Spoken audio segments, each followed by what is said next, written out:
Amados e queridos irmãos, a paz do Senhor Jesus, Deus abençoe sua vida, sua casa e sua família. Olha, nós já estamos no primeiro trimestre das lições bíblicas da CPAD, Escola Bíblica Dominical. Estamos estudando aí no primeiro trimestre de 2023, Aviva a Tua Obra, o chamado das Escrituras ao quebrantamento e ao poder de Deus. O comentarista desse primeiro trimestre de 2023 é o pastor Elinaldo Renovato, e nós já estamos chegando, meu amado e minha amada, na segunda lição.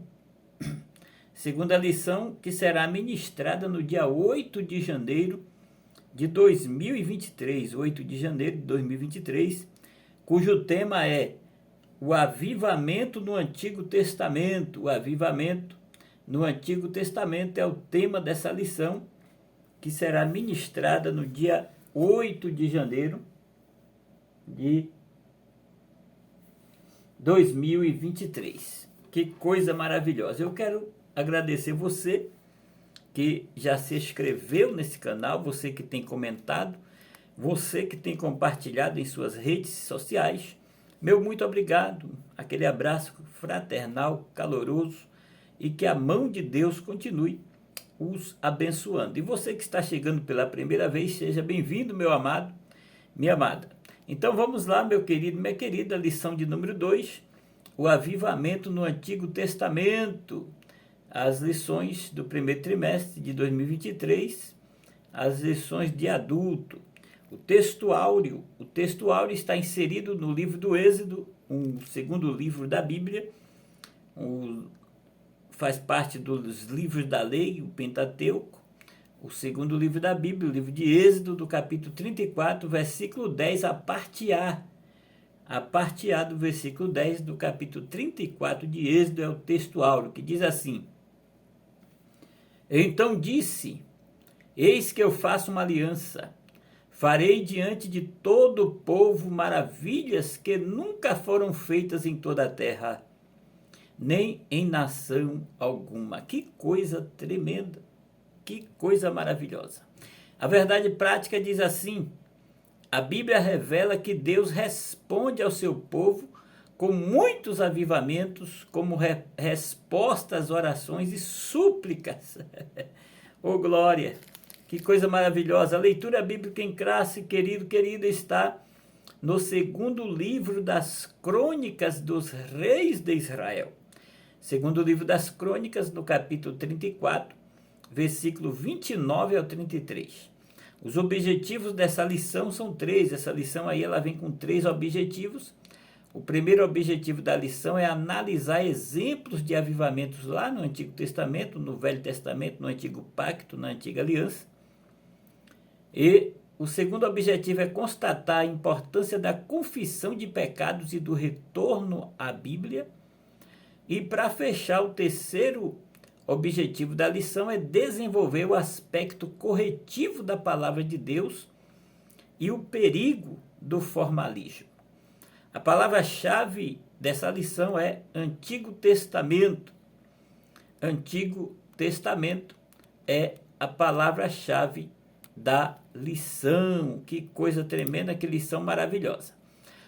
A introdução dessa lição diz assim: houve momentos em que o povo israelita deixou-se levar por práticas estranhas que provocaram a ira de Deus e a consequente punição da nação. Quando essa situação parecia não ter saída, um homem ou uma mulher de fé levantava-se de maneira humilde e quebrantada, buscando a Deus e confessando os pecados do povo. Então o Altíssimo ouvia as orações e enviava do céu um avivamento como chuva seródia. Registros como esse, no Antigo Testamento, fundamentam o ensino desta lição. Olha que coisa tremenda, que coisa maravilhosa. Meu amado, o primeiro ponto dessa lição vai falar sobre panorama dos avivamentos no Antigo Testamento. É o panorama dos avivamentos no Antigo Testamento. É o primeiro ponto da lição. Agora é importante nós percebermos, eu, você, nós, que a palavra avivamento significa tornar a ter vida. A palavra avivamento significa tornar a ter vida, ou seja, voltar a viver, reanimar. Desta forma, meu amado e minha amada, é preciso que algo que esteja morto ou próximo à morte seja reanimado. Nós precisamos disso. Voltar ao primeiro amor. Sempre que nos distanciamos de Deus, o Espírito Santo nos induz ao retorno, principalmente através da pregação bíblica, através do ensino, através da palavra de Deus, que é a palavra que gera fé. A fé vem pelo ouvir pela palavra de Deus. O avivamento vem pelo ensino da palavra. Isso é tremendo. O primeiro tópico do primeiro ponto diz avivamento no tempo de Moisés.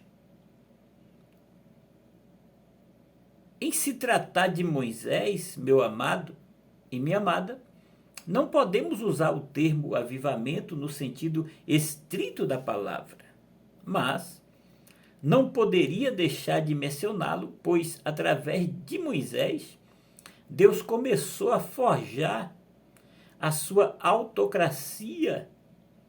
O povo de Israel, embora reconhecido por Deus como seu povo, não sabia nada sobre o Deus de Abraão, de Isaac, de Jacó. Os 400 anos no Egito de escravidão lhes fizeram esquecer quem era El Shaddai, Deus. Para se fazer conhecido o nosso Deus, para se fazer conhecido de seu povo, deu-lhes a lei escrita. Através da lei, que deveria ser lida de dia e de noite, Israel conheceria o seu Senhor. Através da lei, Israel passaria a ter vida em Deus. Isso mudou completamente a relação entre os hebreus e Deus. Agora havia uma regra escrita, não mais tradição oral. Assim Deus registrava a sua vontade à nação.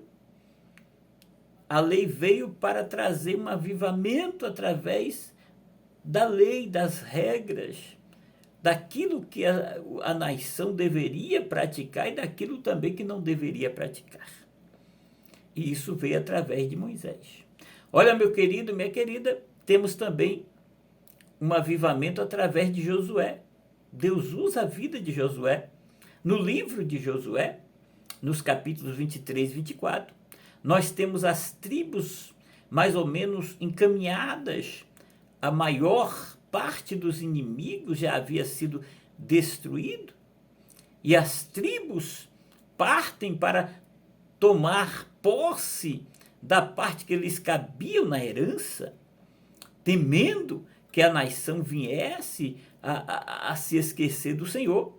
O substituto de Moisés, a saber, Josué, no final de sua vida, reúne a nação e traz um reacender, levando o povo a se lembrar do que Deus fez, reafirmando a lei, o que resultou em uma renovação de aliança por parte de Israel. Então Josué fez com que o povo voltasse a um avivamento, lembrando dos feitos do Senhor, lembrando daquilo que o Senhor tinha realizado na vida de cada um. E eles renovaram a aliança com Deus. Também nós podemos falar sobre Asa. Asa reinou, um avivamento que veio através de Asa. Asa reinou em Judá 41 anos. de 910 a 869 a.C. Ele reinou 41 anos. Quem era Asa? Ele era filho de Abias, um bisneto de Davi. Abias, ele cometeu todos os pecados que o seu pai tinha cometido. Seu coração não era inteiramente consagrado a Deus. O seu Deus, quando fora o coração de Davi, não, senhores. No entanto, por amor de Davi, o Senhor concedeu-lhe uma lâmpada em Jerusalém, dando-lhe um filho como sucessor. Em 1º livro dos Reis de Israel, 15, versículo 1 a 4, você vai confirmar isso. Este seu filho e sucessor, o rei Asa, fez o que o Senhor aprovara, tal como Davi, seu predecessor, expulsou do país os prostitutos cultuais e se desfez de todos os ídolos que seu pai havia feito. O coração de Asa foi totalmente dedicado ao Senhor durante toda a sua vida. Você confere isso lá em 1º livro dos Reis de Israel, capítulo 15, versículo 11 ao 14. Oh, meu Deus, é forte demais. É muito forte. Também nós vemos o Senhor enviando um avivamento através de Josafá. Josafá, ele reinou em Judá 25 anos, de 872 a 848 a.C. 25 anos. Ele era filho de Asa. Josafá era filho de Asa, o bom rei mencionado acima, que era Asa. Josafá era o seu filho. É interessante, meu amado e minha amada, observar que, contrariamente aos filhos de Samuel, ele em tudo andou nos caminhos de seu pai Asa. Não fez como os filhos de Samuel, que não andou nos caminhos de Samuel. Mas Josafá andou nos caminhos que Asa andou. Foi temente a Deus. Não se desviou do caminho do Senhor, fez o que era reto aos olhos do Senhor. Você pode conferir no 1º livro dos Reis de Israel, 22, versículo 43. Vê também em 2º livro das Crônicas, 17, versículo 3 ao 6. Ele enviou os seus oficiais para ensinarem nas cidades de Judá, levando consigo o livro da lei do Senhor. O temor do Senhor caiu sobre todos os reinos ao redor de Judá, de modo que não entraram em guerra contra Josafá, segundo o livro das Crônicas 17, versículo 7 ao 10. Houve uma exceção, como vamos ver. O próprio Josafá percorreu de novo a nação inteira, fazendo-se o povo voltar para o Senhor.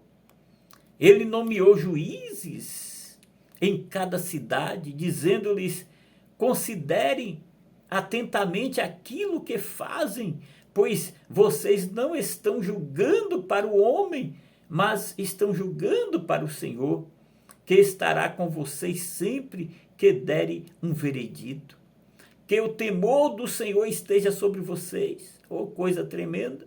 Julgue com cuidado, pois o Senhor, o nosso Deus, não tolera injustiça, nem parcialidade, nem suborno. Olha o conselho que Josafá deu a cada juiz que ele levantou em cada cidade para julgar as questões do povo. Em 2º livro das Crônicas, 19, 4 ao 7. Também em Jerusalém, nomeou Josafá alguns dos levitas, dos sacerdotes e dos chefes de famílias israelitas. Ele lhes deu estas ordens: vocês devem servir com fidelidade e com coração íntegro, no temor do Senhor, em cada causa que chegar a vocês da parte dos seus irmãos israelitas. Vocês devem adverti-los de que não pequem contra o Senhor. Está em 2º livro das Crônicas, 19, 8 ao 10. Entretanto, meu amado e minha amada, o temor do Senhor e o avivamento não exclui adversidades eventuais, não, senhores. a despeito do zelo de Josafá e do clima de avivamento em Israel, os amonitas e os moabitas, nações vizinhas, entraram em guerra contra Josafá. Um exército enorme de inimigos treinados para a guerra. Alarmado, Josafá, ele decidiu consultar ao Senhor e proclamou um jejum alabaçúria em todo o reino de Judá. Veio gente de toda parte para buscar ajuda do Senhor. Josafá então levantou-se no meio de toda aquela gente e fez uma oração exemplar. Entre outras coisas, ele disse: ó nosso Deus, não temos força para enfrentar esse exército imenso que vem nos atacar. Não sabemos o que fazer, mas os nossos olhos se voltam para ti. Você pode conferir em 2º livro das Crônicas 20, versículo 1 e 2.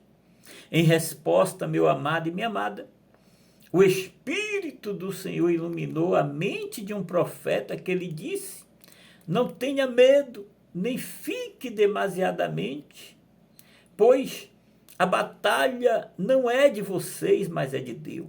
É forte, Brasil. Vocês não precisarão lutar nessa batalha. Tomem suas posições, permaneçam firmes e vejam, aleluia, o livramento que o Senhor lhe dará. 2º livro das Crônicas 20, versículo 14 a 17. Foi uma guerra incomum, meu amado e minha amada, das que só acontecem no clima de avivamento. No dia da batalha, bem cedo, Josafá disse ao povo: tenham fé no Senhor, o seu Deus, tenha fé nos profetas do Senhor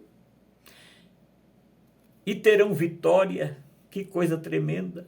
É a fé, é a confiança no Deus que realiza milagres. Isso é avivamento.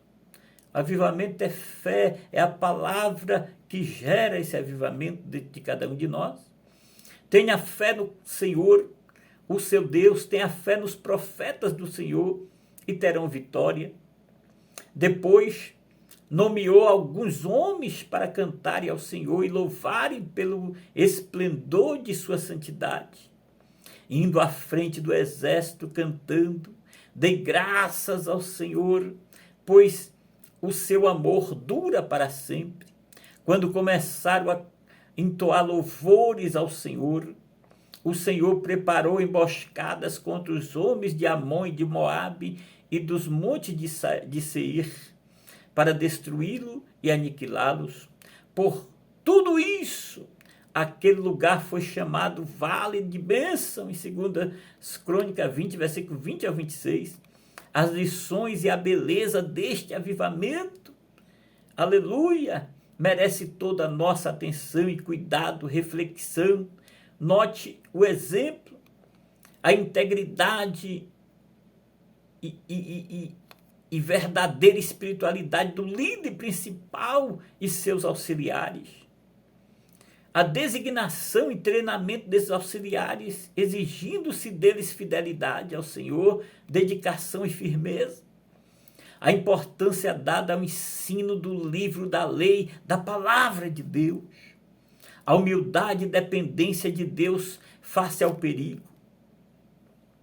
Os filhos de Deus, individual ou coletivamente, às vezes têm que descer ao vale para as batalhas da vida, mas com oração, com confiança, com louvor. Desse modo, os vales tornarão vales de bênção. Eu não sei o que você está passando na sua vida, mas o avivamento de Deus vai chegar no vale escuro da tua vida. A luz da palavra vai brilhar e o coração seu vai se alegrar, porque as bênçãos de Deus vão te alcançar. Meu amado, minha amada, vemos no Antigo Testamento também o avivamento no tempo de Samuel. Samuel, ele foi o último juiz, o último dos juízes, e também um grande profeta, sacerdote. O relato de seu nascimento é tremendo. Está no primeiro livro de Samuel, capítulo 1. Revela que, conquanto a religião de Israel estivesse no seu nível mais baixo, havia indivíduos e lares tementes a Deus e santificados. Eucana, pai de Samuel, todos os anos subia de sua cidade a Siló para adorar e sacrificar o Senhor dos Exércitos. Ana, a mãe de Samuel, fez uma das orações mais fervorosas mencionadas na Bíblia. Ela derramou a sua alma e as suas lágrimas perante o Senhor, pedindo um filho. E prometeu que, se o Senhor lhe desse, ela o consagraria ao Senhor e o entregaria para o serviço da casa do Senhor. Deus ouviu a sua oração e ela pagou o voto, ela deu filho ao Senhor. Ana chamou de Samuel, nome que significa eu o pedi ao Senhor. Em 1 Samuel capítulo 1, versículo 1 ao 20, você pode conferir esse relato. Quando o menino desmamou, Ana o levou para a casa do Senhor em Siló e o deixou lá aos cuidados do sacerdote Eli. Samuel cresceu na casa do Senhor, na companhia do profeta.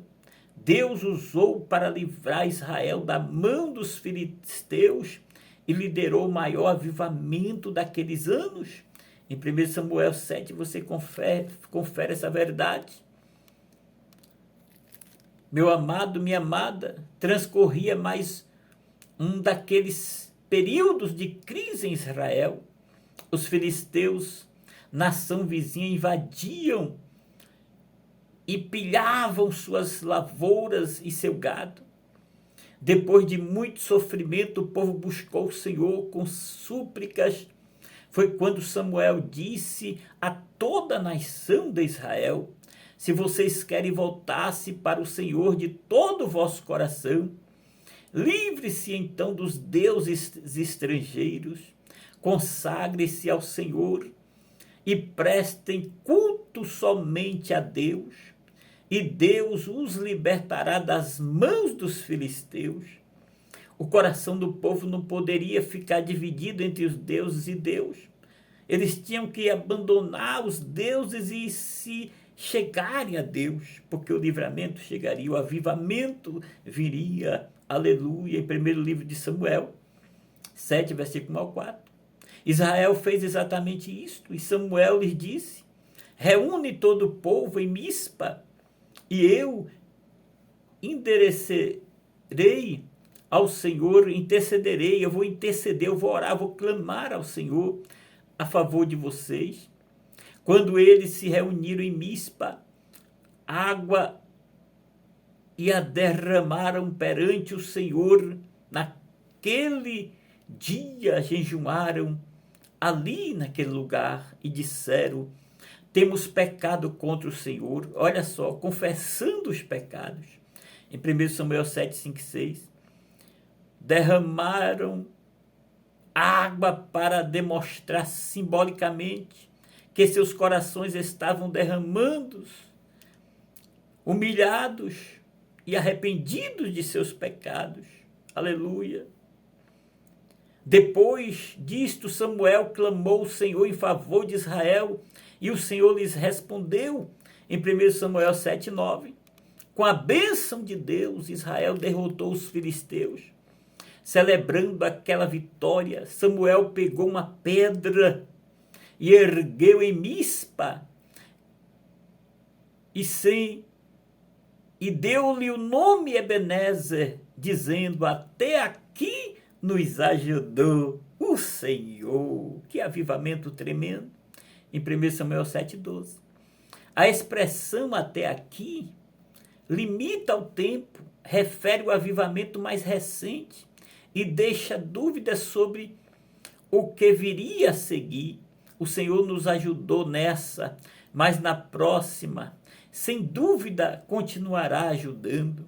Se os líderes forem tementes a Deus e conduzirem o seu povo nos caminhos da santidade e da obediência, Porém, é isso que acontece, o Senhor se volta para o povo e lhes dá vitória.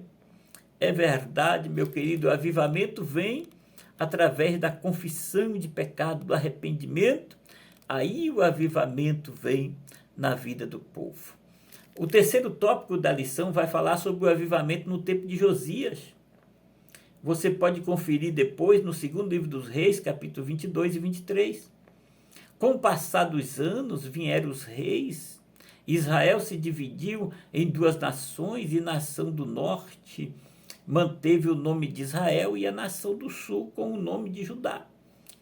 Por se afastar irremediavelmente de Deus, a nação do norte foi se levada pelos assírios, que dizimaram a nação.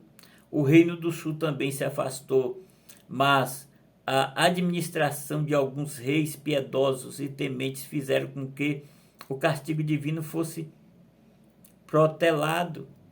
Um desses reis foi Josias, filho de um mau rei. Josias foi corajoso e foi coroado, muito jovem ainda, mas logo começou uma reforma na nação. Deu-se início a uma reforma no templo. Então algo surpreendente aconteceu. O livro da lei foi encontrado no templo, em 2º livro dos Reis 22:8. O livro chega até as mãos de Josias, que rasga suas vestes em desespero. O rei e a nação estavam sob grande perigo. As escrituras haviam sido negligenciadas e a morte pairava sobre aquela nação. O Senhor é consultado a respeito disso, mas Deus tem boa vontade para com o rei que lhe humilhara diante dele. O castigo não virá logo, não, senhores. O rei pode descansar em paz, mas a despeito do livramento que receberá, o rei não se contém. A nação precisa ouvir o que está escrito no livro do concerto. E é isso que acontece. Todos os moradores de Jerusalém são reunidos no templo e as escrituras são lidas diante do povo. O resultado foi um verdadeiro avivamento na fé judaica.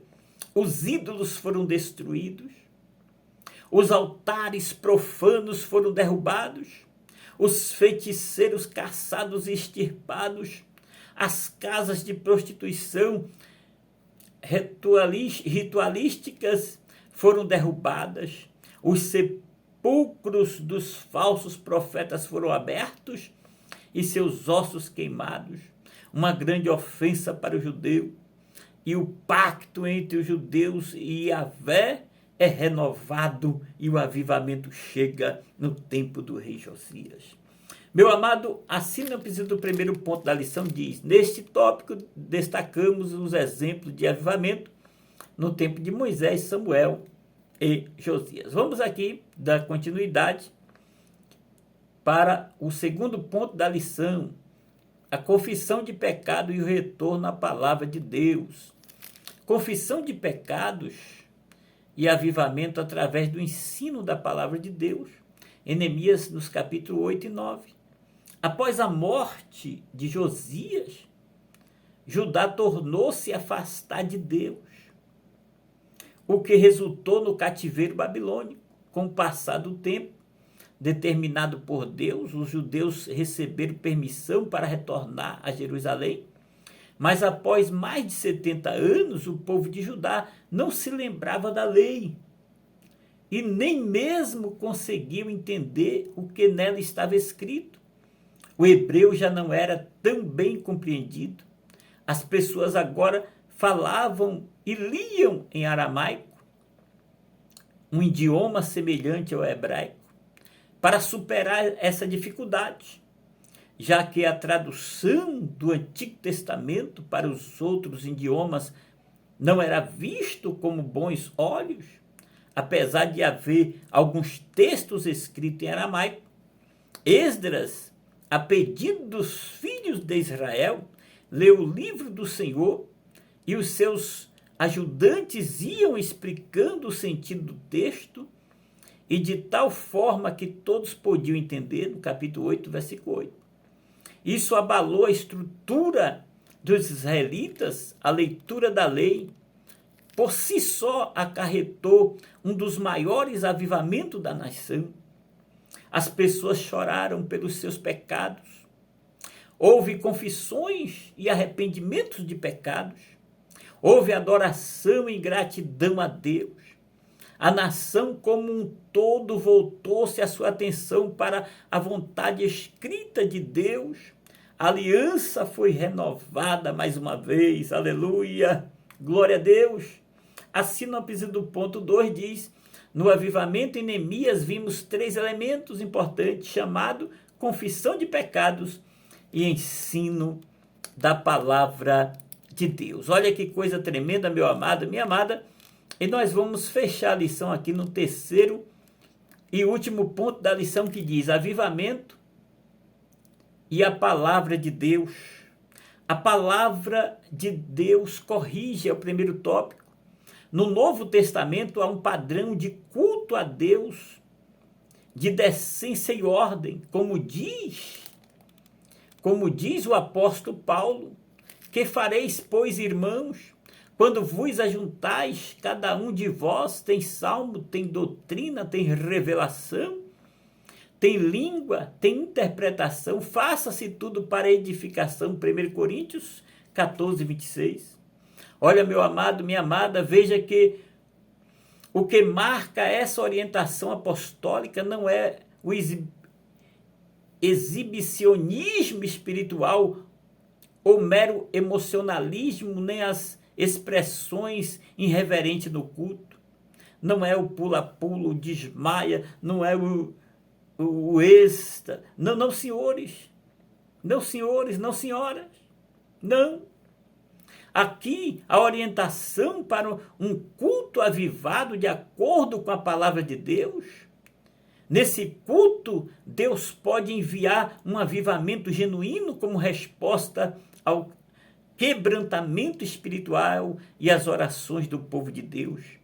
O avivamento, ele é gerado dentro de cada um de nós, através da nossa vida de comunhão com Deus, de sinceridade, um caráter diante de Deus e da sua palavra. Cuidado com o formalismo. Cuidado, é o segundo tópico do terceiro ponto. Cuidado com o formalismo. Com o formalismo queremos dizer a respeito do que é formal, metódico e rigoroso. É o extremo oposto do mero emocionalismo e exibicionismo espiritual.